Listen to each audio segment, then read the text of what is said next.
आई साहब एगो बिरहा रउआ सब लोगन के बीच में फिर से लेके आइल बनी। जौना बिरहा के रउआ सब लोग बहुत बिरहा सुनले हो खब, लेकिन एवनी बिरहा के आंसू एंटरटेनमेंट के द्वारा हम भेज रहल बानी आदरणीय आप बड़े भैया राम जन्म यादव जी के देख रेख में। एवनी बिरहा के सुनब और सोचब सभे आज भी ये दुनिया में कैसन कैसन लोग हवन। बिरहा में कवि जी 4 लाइन का भूमिका लिखलन। कैसे भैया?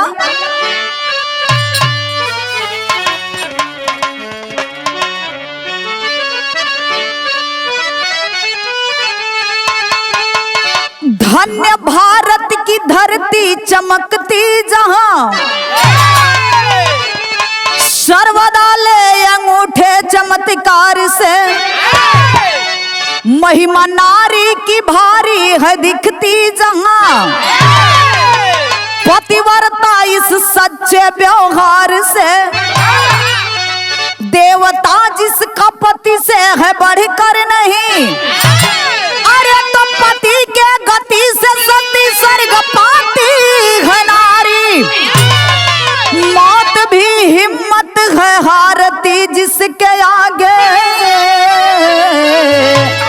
छीन कर मन से पति को भी लाती है नारी।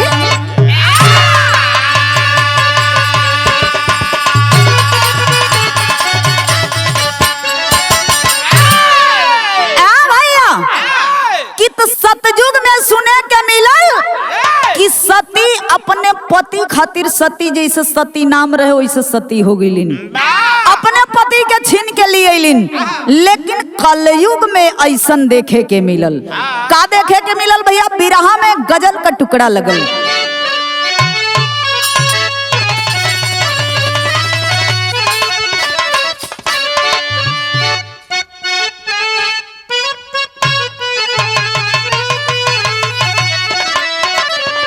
और बजा दे श्याम बंसुरिया, बजा दे श्याम बंसुरिया तो मजा आ जाए।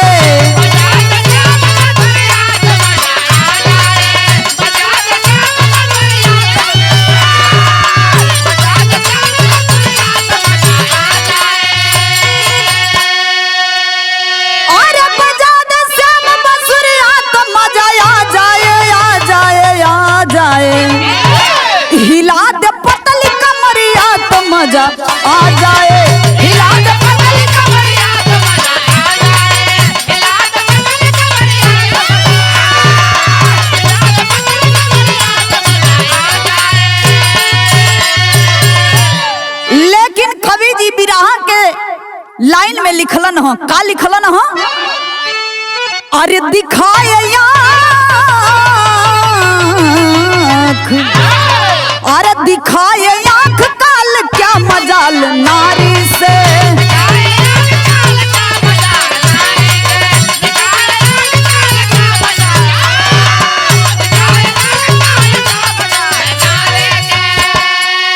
अरे दिखाए आँख काल क्या मजाल नारी से, नारी से, नारी से, बने त्रिदेव जहाँ छोटे लाल नारी से।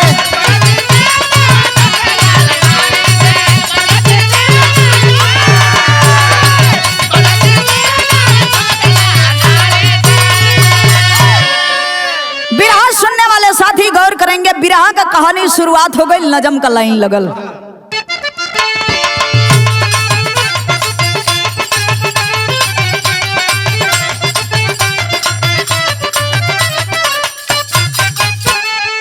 हुआ करता था पावन देश कभी सतियों से, हुआ करता था पावन देश कभी सतियों से, आजकल युग चढ़ा तो धोखा खाई पतियों से।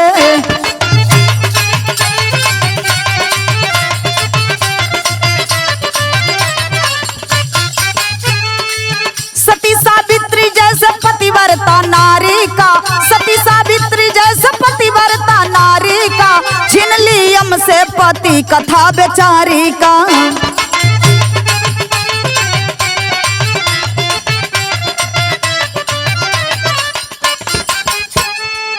कहानी यूपी मैन की तराई से, कहानी यूपी मैनपुर की तराई से, झलक मिलती नहीं है नारी के बुराई से।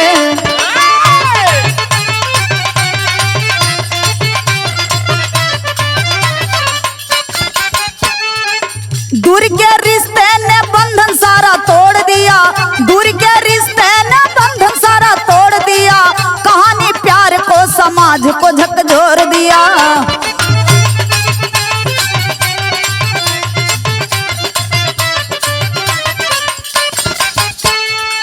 प्यार बबीता और बबलू का परिवान चढ़ा, प्यारे बबीता और बबलू का परिवान चढ़ा, सगाई हो गई तो गर्दिश में व्यवधान पड़ा।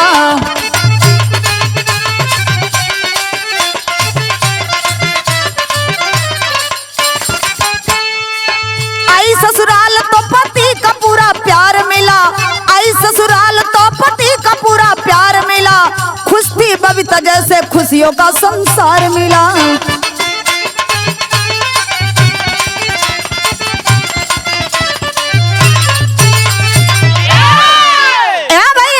मैनपुर के रहे वाला बबलू और बबीता दोनों लोग का शादी तय भइल, और जब शादी तय भइल हो बाबू, सगाई हो गई, सगाई भी हो गई, बियाह भी हो गई। और जब बियाह भइले बाबू, घर में दुल्हन आइल, पति का पूरा प्यार मिलल, सब हर एक चीज रीति रिवाज से भइल, लोग बड़ा खुश बा। बबीता सोचे कि काश ऐसे ही पूरा जीवन भर हमार बीत जाइत। मन में मन बड़ा खुश बा। बिरहा में एक ठे गीत लग गई भैया।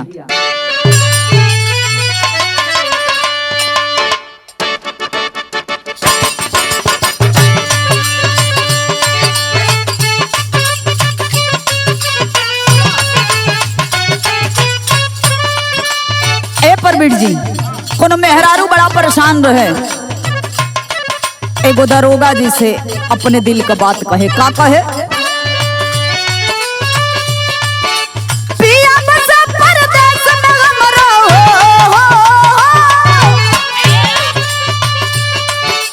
पिया बसा परदेस में हमरो, दुख से हमें उबारी।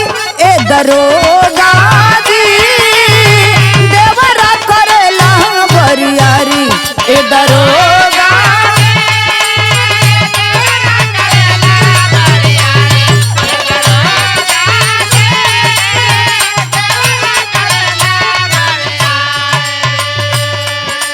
ए पंचो। बबीता मन में मन सोच के बड़ा खुश बाड़ी। कैसे? हंसी खुशी दिन बीतत बाटे हो, हंसी खुशी दिन बीतत बाटे, पाई के चांद चकोरी, मोर विधाता हो लिखला सरग से जोड़ी, मोर विधाता।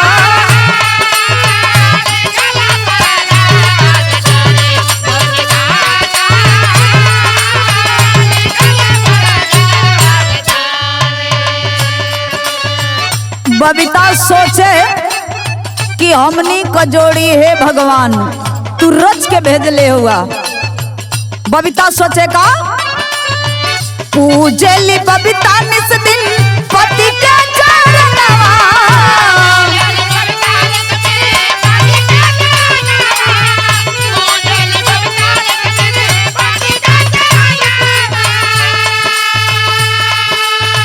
पति के सिवा ना कोनो चेहरा सामनवा,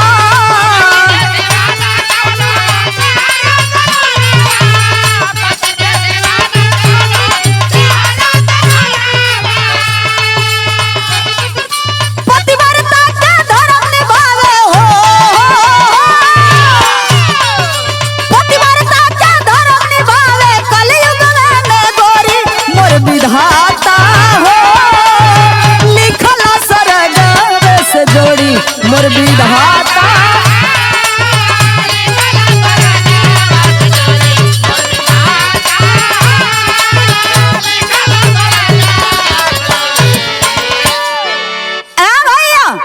सोचे बबीता कि बारे भगवान देहला, देरी में देहला, लेकिन देहला तो शुद्ध देहला।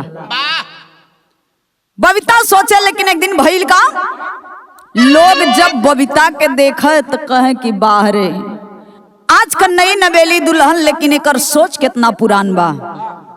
लोग कहे का कहे,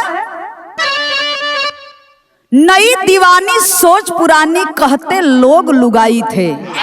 नई दीवानी सोच पुरानी कहते लोग लुगाई थे। नजर झुका के आती जाती उसमें वो अच्छाई थे। देख रहा बबीता का निष्ठा भैया बड़े सयाने हैं। जिसको भगवान समझती है वो कलयुग के बड़े दीवाने हैं। लोग सोचे देखे जब तक कहें कि बाहरे भगवान केहू के देला तो छप्पर फाड़ के देला। आज के दिन में ऐसन दुल्हन ने बबलुआ के मिलल बा कि लगत बा कि 7 गंगा नहैले रहल ह, 7 जन्म पूजा कैले रहल ह। ए बाबू जेतने एकर दुल्हन माने वाली मिलल बा इतने ई लतखोर बा। गांव का लोग पुर कहे भइल का भैया, बिरहा में गीत बदल गई।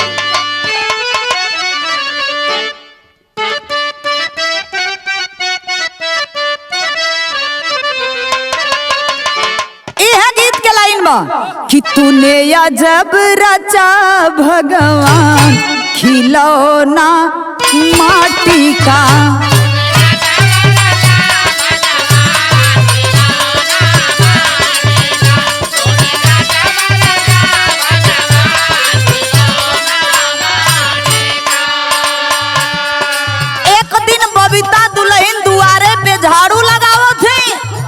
गौवा का घरवा का बगलिया एगो देवर आके कहता का हो भौजी, अरे तू तो भैया का इतना सेवा करेलू लेकिन भैया जाए के परबीर जैसे दूसरे जगह ही मुंह मारे लो। लेकिन वो दुल्हिया के मुहवा से एको आवाज निकलल। कैसा ने आवाज कि होते पति सचमुच भगवान। ए देवर जी जौन कह देला तो कह देला, एक बाद आगे कुछ मत बोली हा। हमार पति हुवन हम समझब। दोनों प्राणी के बीच में तू तीसरा बोले वाला कुछ नहीं हुआ। उ दुल्ही कहे होते पति सचमुच भगवान नारी का देवर जी।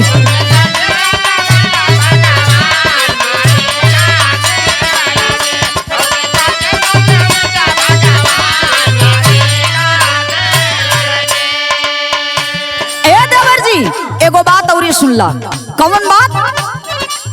सिंदूर मांग की देख लो लाली,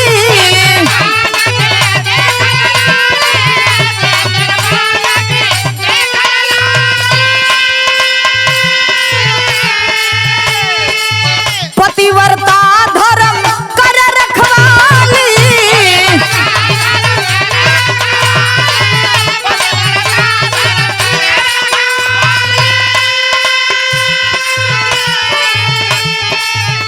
जिसके वजह से है पहचान, जिसके वजह से है पहचान नारी का देवर जी।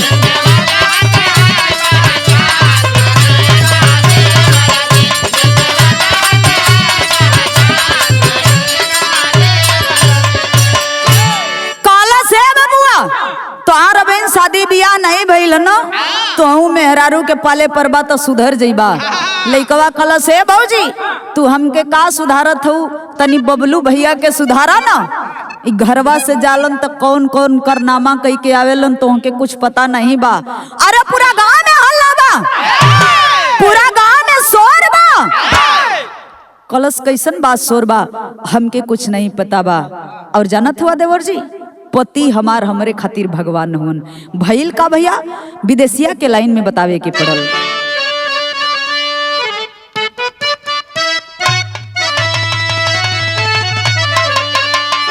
अरे बुरी संगत मिली गईल, अब बलू भटकी गईल, भूल गईल जिंदगी का अपन डगरिया। दारू में हरारू में उधर बिगाड़ी दिगला सोर हो गईला सारे गाँव में खबरिया। अरे भला बुरा कहे लागा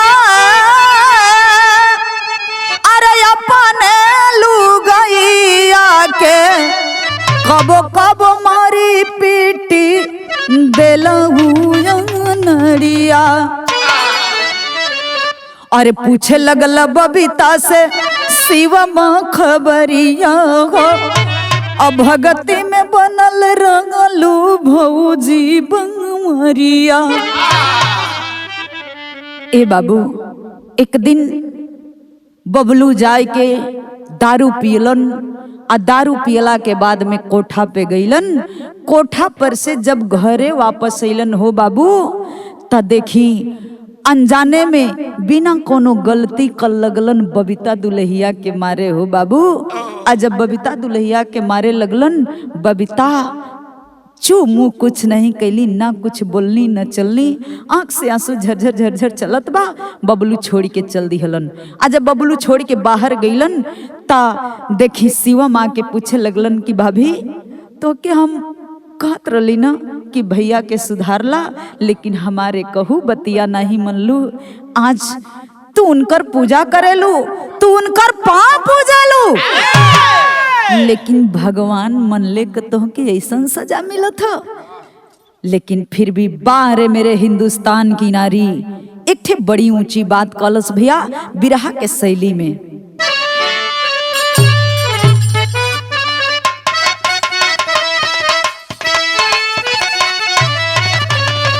अरे मर्यादा ना पति के जई है और मर्यादा ना पति मर्यादा ना पति के जई है नारी हो के रखबे बुरे वक्त तक वादा यार हो वादा यार हो।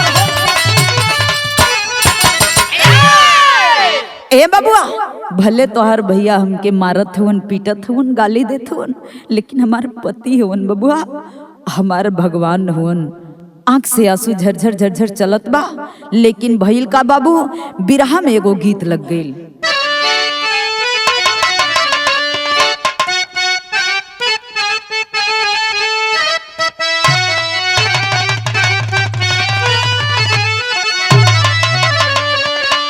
बड़ा लखावत रला परवीर जी लेकिन देखा यहाँ लइका ना कोनो लइकी कोनो लइका से कहे का कहे।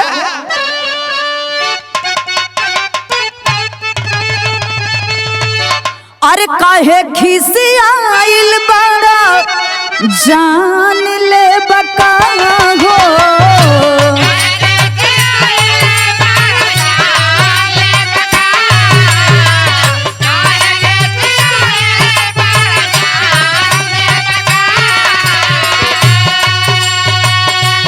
लइकिया कहे हमार सोना ए हमार जान काहे मुहवा फुला के बैठल बड़ा हेने तका एगो हमार बात सुनो।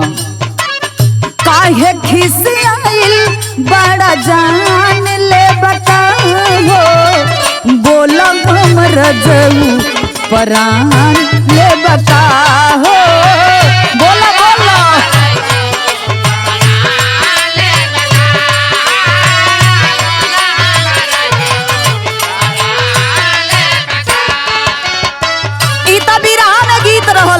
लेकिन गौर करेंगे बिरहा सुनने वाले साथी आज भइल का सुंदर शरीरिया खराब हो गईल हो।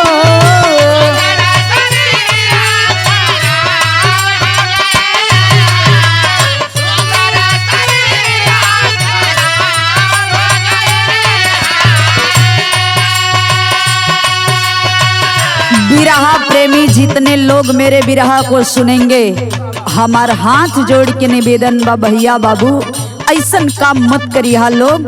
कौन काम मत करिया लोग। सुंदर शरीरिया खराब हो गईल हो जेकर कमजोरी शराब हो गईल हो।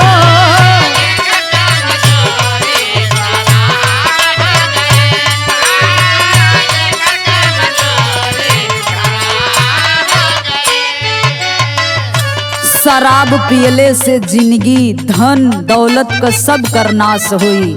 यही लिए सबसे हाथ जोड़ के निवेदन बाए बाबू नशा मुक्त हो जाई। अरे 100-200 का शराब पियबा ऐसे अच्छा रही कि जौन 200 का शराब पियबा 100 रुपया अपने बाल बच्चन में ले जाए के सब्जी खइबा, 80 रुपया बचा के रखबा, कहीं कामे आ जाई। यह लिए आज देखी भइल का लिबर खराब भइल बढ़ल परसनिया।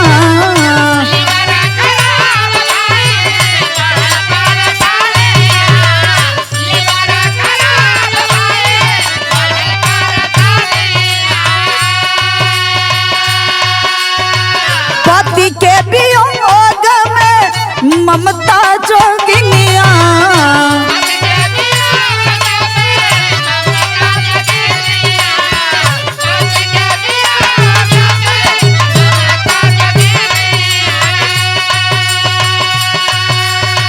पति के वियोग में बबीता जोगिनिया।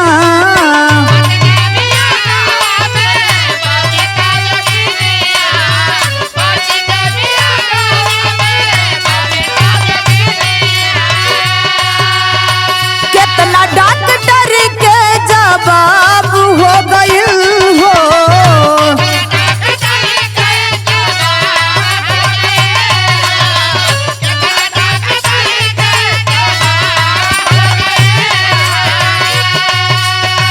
कितना डॉक्टर के जवाब हो गइल हो। जेकर कमजोरी शराब हो गइल हो।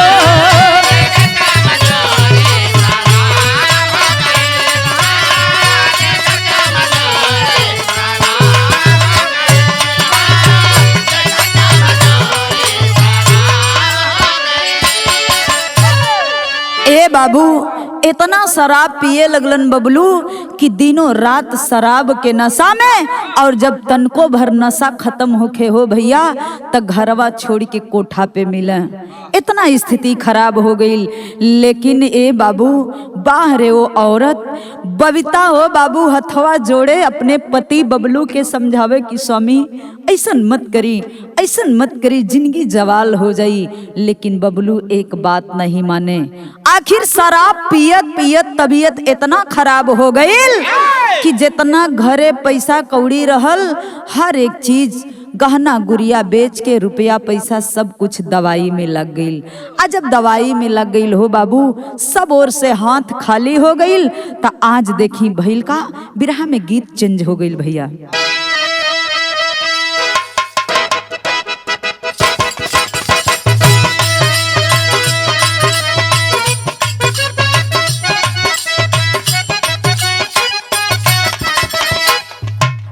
गीत से सुंदर बिरहा के भाव में कवि जी लिखली हैं कैसे।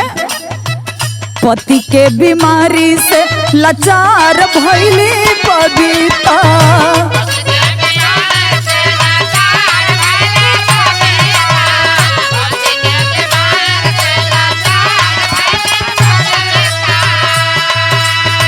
सावित्री का भरल संस्कार भइली बबीता। सावित्री का भरल संस्कार भइली बबीता। पति के बीमारी से लाचार भइली बबीता।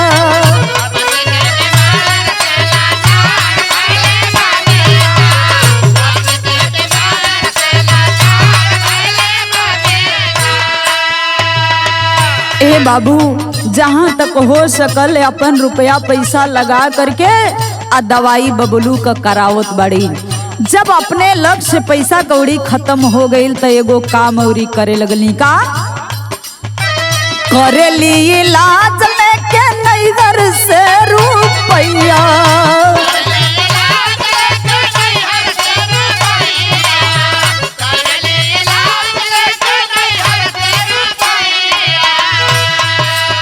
मिले नाया राम बिगड़े दिन दिन समैया।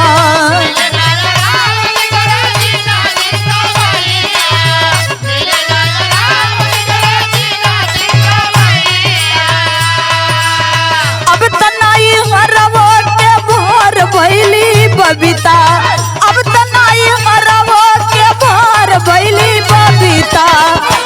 के बीमारी से लाचार भैली बबीता।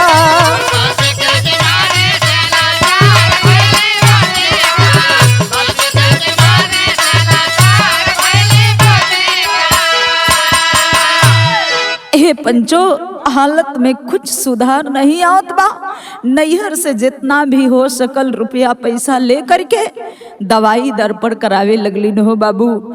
ओहू से नहीं आराम भइल। जब नहीं आराम भइल हो बाबू, एक दिन पेट में दर्द बहुत तेज उठल बा बबलू के। आ जब दर्द तेज उठल तो एक ठे बात बबीता से बुला के बबलू कहलन। का कहलन भैया? पहपट के अंदाज में, हम तो गलती बहुत बरियार कैली, लेकिन लागत कि अब जिंदगी हमार नहीं बची। ए बबीता, एक ठीक काम कैदा ना, एगो काम कैदा। कौन काम कैदा? अरे दर्द बहुत बा पेट में हमरे, ले तू जागर मंगाई हो। आ मिल जाता आराम पेट के, दे तू अगर खियाई हो। और माफी मांगे तोहरा से सजनवा हमारी रनिया हो। और माफी मांगे तोहरा से सजनवा हमारी रनिया हो। आदि गम के सड़िए का कफनवा हमारी रनिया हो। ए बबीता, तोरे संगे बहुत अन्याय कैली रे पगली, लेकिन एगो बात कही, तुझसे माफी मांगे लायक तो नहीं है रे पगली, लेकिन बबीता हमके माफ कर दिए रे बबीता, हमके माफ कर दिए। और एक बात और सुन ला बबीता, जब हम मर जाइब ना, हम मर जाइब तो हमके कफन के रूप में अपन साड़ी दे के हमके विदा कर दिए रे बबीता। जब इतनी बात दुल्हन सुन ले, बात अल्लाह के लाइन में प्रमाण मिलल। एगो बात कलस, का कहे भैया?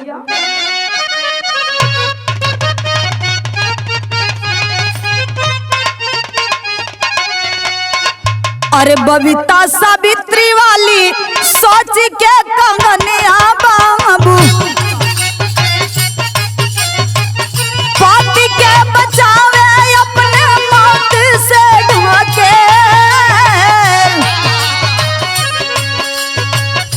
ओइसे ठनल बायाज ठनल जगनिया पंचो, जाए न देव स्वामी तो के होया के।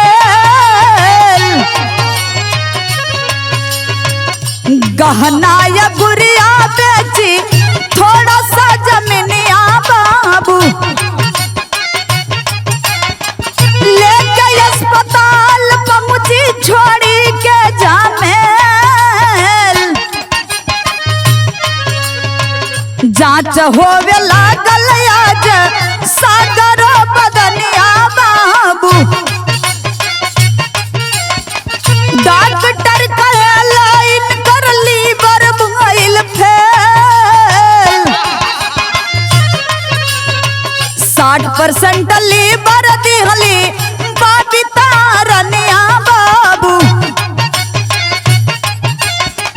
पति के बचाई लिगली बिगड़ल ना खेल। बिरहा सुनने वाले साथी गौर करेंगे। बबलू जब रोवे लगलन हो बाबू, अब बबीता से कहलन, बबीता हमके कफन के रूप में अपन साड़ी दे दिए रे पगली, हमरे आत्मा के शांति मिल जाई। यदि तू साड़ी दे के हमके विदाई कर देबू न बबीता, तो हम ई समझ जाई बबीता कि तू हमके माफ कर देलू।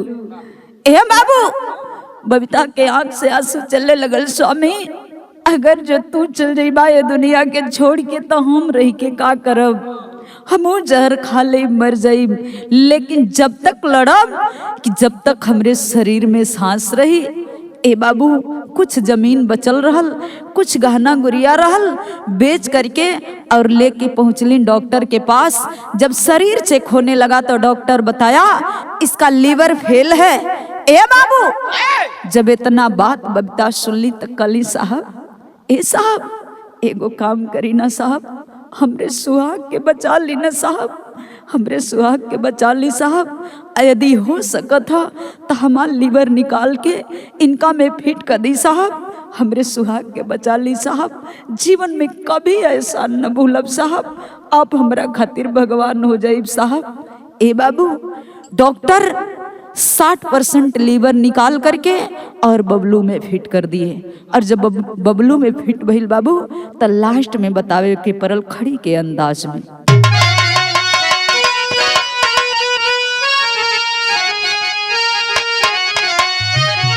और पतिव्रता वाला धर्म कलयुग में निभाई के। ओइसे परवीर जी ऐसा लोग बहुत कम लोग मिलेलन, यही से बतावे के पड़ल का। अरे पतिव्रता वाला धर्म कलयुग में निभाई के। खुशबाड़ी बबीता अपने सैया के बचाई के।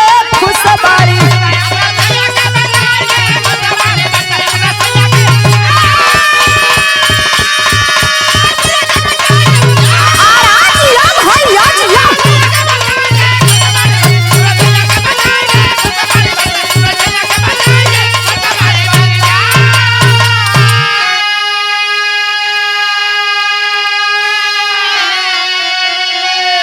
सोच भइल गंदा यही से दुखित बाड़ी नारी। अरे मर्द के खेला न खेली जाने ली बेचारी।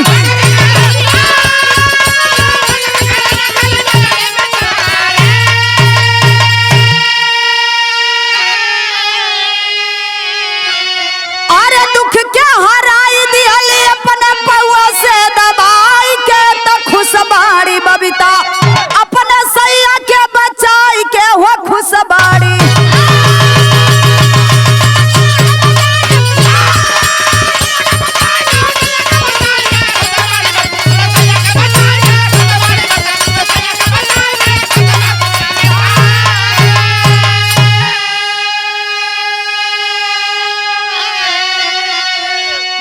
तो गुर बिहारी गुर गणेश गुर रामलाल गुड़कारी स्वर्ग कवि चंदिका बच्चन जी बने पुजारी। आराम मर्यादा ना पति का जय है।